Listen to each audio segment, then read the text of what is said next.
bom dia! Domingo gostoso, tá um pouco friozinho, né? Mas isso não é motivo pra gente não se encontrar. Tem gente que está embaixo das cobertas, se esse é o seu caso, pode ficar aí de boa, assistindo o Tarobá Rural, as notícias do campo. Pra quem já levantou, tá tomando aquele café bem gostoso, um chimarrão, quem sabe?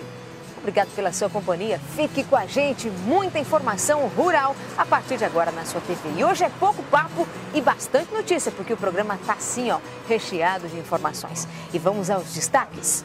Tensão entre agricultores e índios no oeste do estado. Produtores rurais estranham que no meio das propriedades estão surgindo vasos de barro e bananeiras. Um encontro em Guaíra tratou das demarcações de terras. O desperdício da safra. Nesta edição você vai ver quanto é deixado para trás nas estradas do Paraná. Embrapa lança a primeira semente de soja transgênica desenvolvida no Brasil e que já está pronta para o mercado. Uma reportagem saborosa. O Fest Café começou em Londrina. Você vai ver que tem de bom este ano. A importância da fixação do nitrogênio nas lavouras. Como e por que combater o contrabando de agrotóxicos? O assunto foi tratado esta semana em Foz do Iguaçu. Sindicato Rural de Cascavel, em parceria com o Senar, promove cursos aos agricultores. Bem-vindos ao Tarobá Rural. Não é a primeira vez que falamos aqui no Tarobá Rural sobre a demarcação de terras indígenas. Este assunto está latente em todo o país e em cidades como Guaíra, Terra Roxa, no extremo oeste do Paraná, a preocupação é ainda maior por parte dos produtores rurais. Mas agora algo intrigante está acontecendo. Alguns produtores dizem que bananeiras estão sendo plantadas em lugares que eles não plantaram. E alguns vasos também têm aparecido, algo intrigante. A nossa equipe foi até lá. A reportagem é de Davi Ferreira e Patrícia Sonsim. Ao retirar a bananeira da terra, os produtores têm encontrado utensílios de metais e potes de barro colocados junto às raízes dessas plantas. Isso daí para mim foi colocado, esse é colocado. Para que será? Pois é isso que nós queríamos saber. O receio de que isso possa ser usado como prova de que ali viveu comunidades indígenas, pois a região vive a preocupação de demarcações de terras para índios. Segundo os produtores, as bananeiras estão sendo encontradas há cerca de 10 dias, próximas à beira de estradas, em propriedades rurais entre Guaíra e Terra Roxa. Seu Antônio, ao percorrer as terras de um condomínio de agricultores, também encontrou as bananeiras em pontos diversos. E o que estão achando nas bananeiras? Panelinha, de tudo que pode comprovar que é índio, mas isso não existe. Este agricultor lamenta a situação em um momento importante de debate sobre a titulação de terras indígenas. É até complicado de falar, porque depois de um evento tão importante que a gente teve, chegar aqui e ver uma situação dessa que parece que é uma brincadeira isso, né? Parece que eu não acredito que alguém tente vir aqui e implantar isso para tentar forçar alguma prova. Eu não acredito nesse tipo de coisa. Acredito que isso seja mais uma brincadeira de mau gosto do que uma tentativa de implantar algumas provas aqui para no futuro tentar ter algum proveito disso.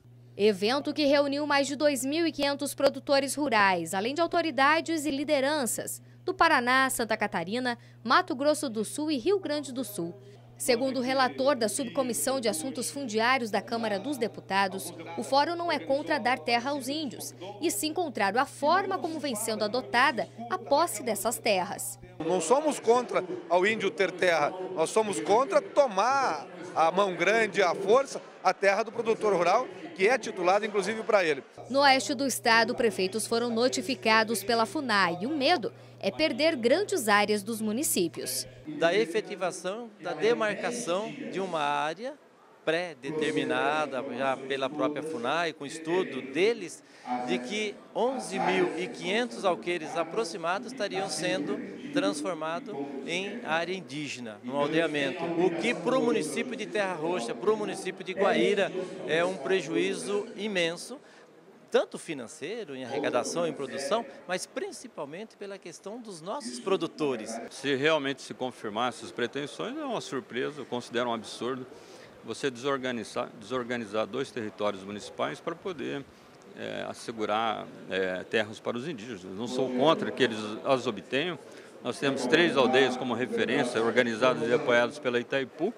Por que não fazer iguais? Mas tem que ser em terras escolhidas, apropriadas, adquiridas pela União, sem esbulhar, sem retirar o direito dos seus legítimos proprietários. O que as autoridades pedem é que o governo federal se sensibilize com a causa. Não é possível que a gente, pregando justiça para o nosso agricultor, que sustenta esse país, que a gente não possa ser ouvido. O que precisa é que o governo se sensibilize. Um sinalzinho que o governo dá, toda a questão indígena do Brasil é resolvida. Época de colheita, né? O trigo, esses dias terminou a safra do milho. E quem viaja pelo país pode perceber ao longo da rodovia, principalmente as margens, né, no acostamento, muitos grãos. Tem aqueles que pensam, isso não é nada, é pouca coisa. Mas na hora de colocar na ponta do lápis, o prejuízo pode ser grande. Veja por quê.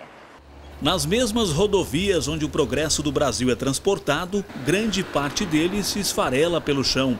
Em plena safra de milho safrinha, o que se vê é o desperdício. As perdas de grãos que caem das carrocerias dos caminhões durante o transporte pode representar prejuízos milionários ao setor do agronegócio. O limite de perdas no transporte aceito pelo mercado atualmente é de 0,25%. De acordo com o vice-presidente da Associação Nacional dos Transportadores de Cargas, em um caminhão que transporta 30 toneladas, a perda é de 75 quilos, mais de uma saca do produto. Quando ela ultrapassa esse percentual, o transportador deve assumir o prejuízo.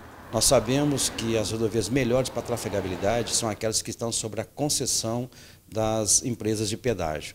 Fora isso, nós temos uma infinidade de quilômetros na qual a conservação é péssima e isso vem contribuindo para o desgaste precoce dos implementos rodoviários e também vem ocasionando com que as empresas arquem com esse prejuízo, uma vez que nós temos um percentual mínimo que tanto o destinatário quanto o remetente da carga, ele atribui para essa operação de deslocamento de grãos. O tamanho do prejuízo a gente vê aqui, no acostamento das rodovias.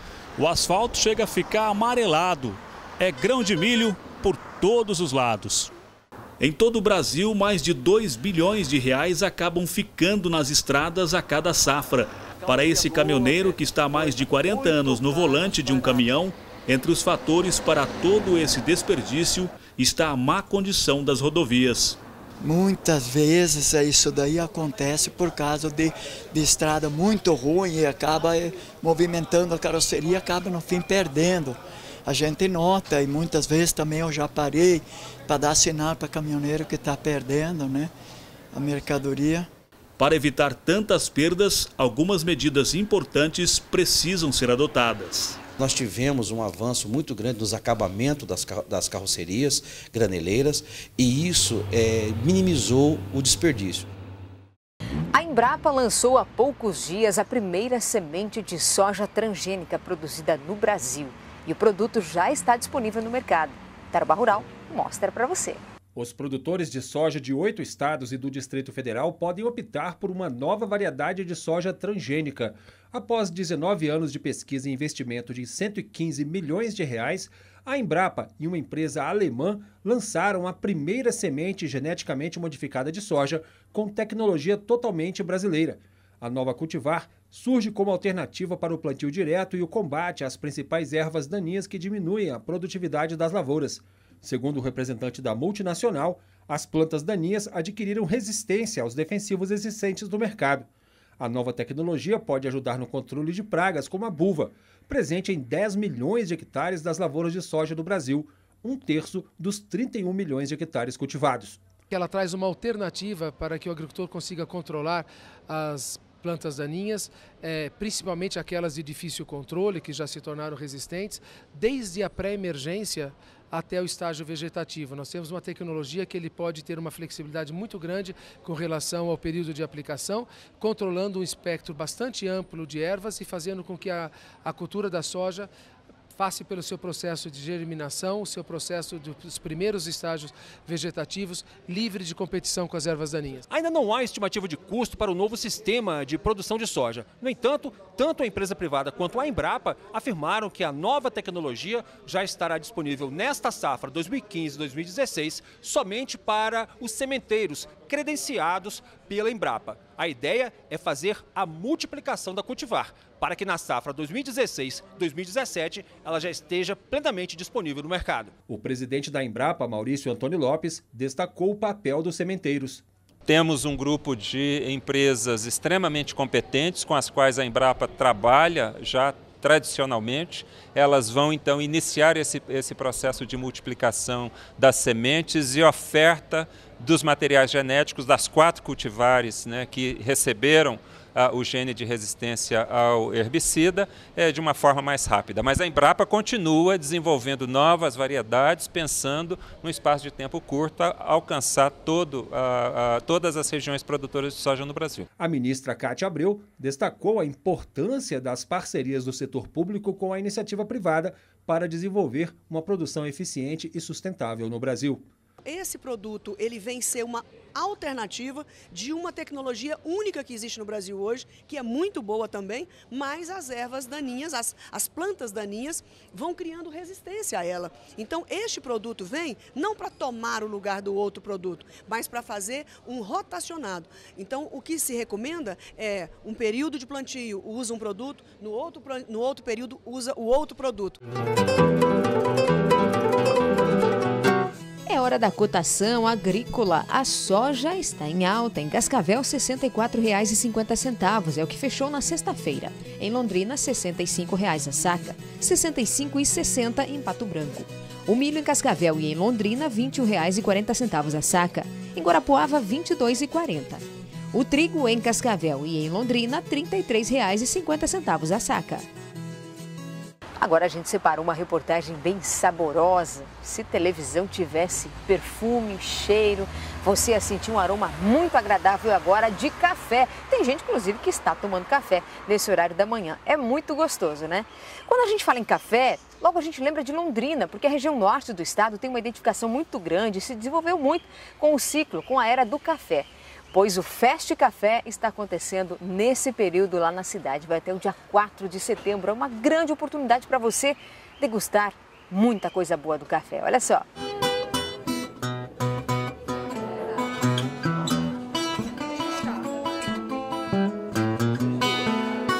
Brigaderia da Juliana e da Maíra, desde que elas abriram a loja há 3 anos, nunca faltou brigadeiro de café.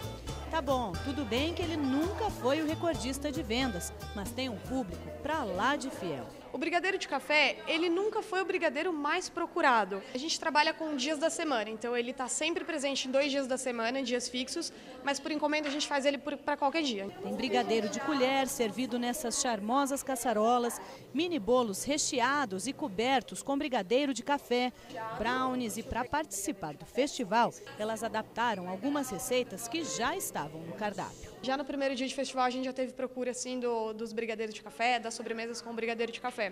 A gente faz uma forte divulgação nas redes sociais e isso ajudou a gente a trazer o pessoal para provar os sabores inusitados do festival.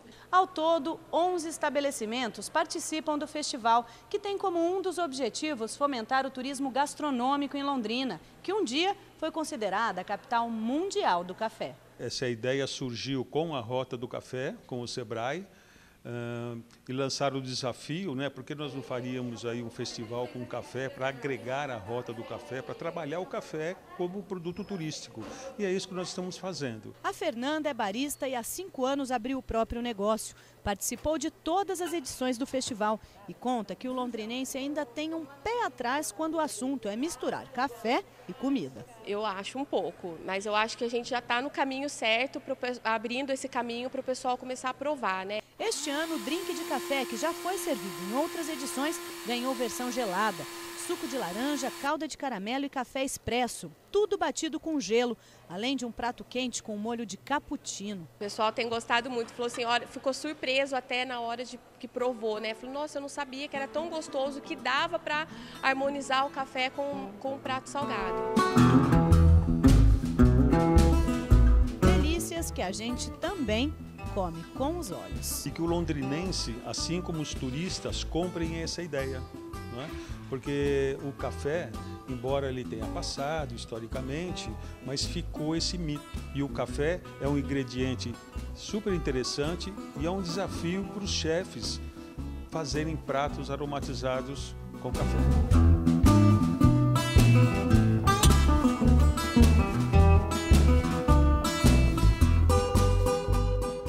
Daqui a pouco a gente vai falar no Tarobá Rural sobre o contrabando de agrotóxicos e tem também a previsão do tempo. Não sai daí, eu já volto. Bom domingo para você.